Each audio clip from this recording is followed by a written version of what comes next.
एक समय की बात है। भगवान श्री गणेश एक साहूकार के खेत से होकर जा रहे थे। चलते चलते उन्होंने खेत से कुछ दाने तोड़कर खा लिए। तभी उनके मन में विचार आया, मैं तो साहूकार का ऋणी हो गया हूं।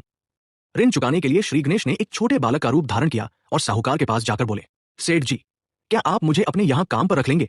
सेठ जी को एक नौकर की जरूरत थी, सो उन्होंने हाँ कह दिया। जब नाम पूछा तो बालक बोला, मेरा नाम गणेश है। सेठ ने कहा, अच्छा, आज से तुम सेठानी जी के काम में हाथ बटाना। सेठानी उस समय राख से हाथ धो रही थी।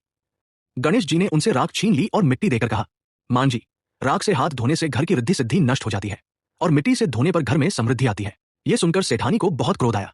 वे सेठ के पास जाकर बोली, ये कैसा नौकर रखा है, इसने तो मेरा हाथ ही मरोड़ दिया। सेठ ने गणेश को बुलाकर पूछा, तुमने ऐसा क्यों किया? गणेश बोले, सेठानी जी राख से हाथ धो रही थी। राख अशुभ होती है, उससे घर की लक्ष्मी चली जाती है।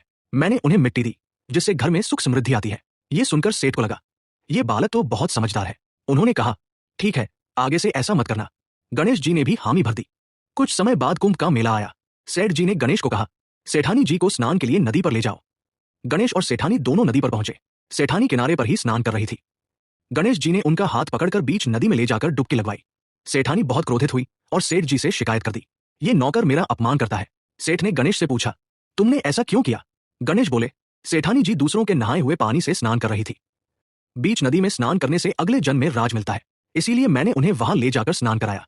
ये सुनकर सेठ जी मुस्कुराए और बोले, ठीक है। फिर एक दिन सेठ जी ने गणेश से कहा, अब सेठानी को नीचे लेकर आओ, हमें हवन करना है, उन्हें तैयार होकर आना है। गणेश जी ने जाकर सेठानी को बुलाया। वे काली साड़ी पहनकर जाने लगी। गणेश ने वह साड़ी फाड़ दी और कहा, सेठानी जी, शुभ कार्यों में लाल वस्त्र धारण करने चाहिए, काले वस्त्र नहीं। सेठानी को बहुत क्रोध आया, वे नीचे नहीं आई और रोने लगी। सेठ जी को जब पता चला तो वे भी गुस्से में गणेश से पूछने लगे, अब तुमने क्या किया? गणेश ने कहा, सेठानी जी ने काले वस्त्र पहने थे, शुभ कार्यों के लिए यह ठीक नहीं होता, इसीलिए मैंने उन्हें रोका। सेठ जी को यह बात सही लगी और उन्होंने सेठानी को समझाया। हवन की तैयारी पूरी हो चुकी थी। पंडित जी भी आ गए, परंतु वे भगवान गणेश की मूर्ति लाना भूल गए। सेठ जी चिंतित हो गए, अब क्या करें, मुहूर्त निकल जाएगा। तभी गणेश जी बोले, आप मुझे ही भगवान गणेश मानकर पूजन कर लीजिए। यह सुनकर सेठ जी को गुस्सा आ गया। वे बोले, अभी तक तो सेठानी से मजाक कर रहे थे, अब मुझसे भी मजाक करोगे? इतना सुनते ही बालक ने अपना वास्तविक रूप प्रकट कर दिया। भगवान श्री गणेश सामने खड़े थे। सभी ने भाव विभोर होकर गणेश जी की पूजा की। पूजन समाप्त होने के बाद सेठ और सेठानी ने हाथ जोड़कर क्षमा मांगी। प्रभु, हमने आपको बहुत दुख दिया है। गणेश जी मुस्कुराकर बोले, नहीं, आपने मुझे कोई दुख नहीं दिया, मैं तो केवल अपना ऋण चुकाने आया था। मैंने आपके खेत से कुछ दाने खाए थे, उसी ऋण को उतारने आया था। ये कहकर भगवान गणेश अंतर्ध्यान हो गए और सेठ जी के घर में धन धान्य की वर्षा